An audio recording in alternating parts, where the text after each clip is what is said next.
mantap. Awak pilih jero.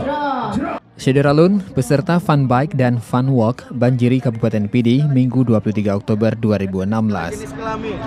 Kedua kegiatan tersebut dilepas Bupati Pidi, Haji Sarjani Abdullah sekitar pukul 7.30 WIB. Fun bike dan fun walk memperebutkan hadiah puluhan juta rupiah beserta door prize.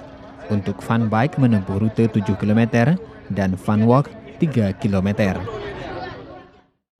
Untuk hadiah utama, masing-masing satu sepeda motor Beat diraih Isa Nabila, siswi SMP 2 Sigli, warga Tamping Tengah Cale, Kecamatan Indrajaya, dan Ridwan, pensiunan kantor Pos Sigli, warga Lambuso, Kecamatan Kota Sigli. Hadiah utama diserahkan Ketua KONI Pidi, Anwar Hussein MAP, dan istri Bupati Pidi, Hajah Rohana Razali Sarjani. Dari Sigli, Muhammad Nazar, Serambi On TV.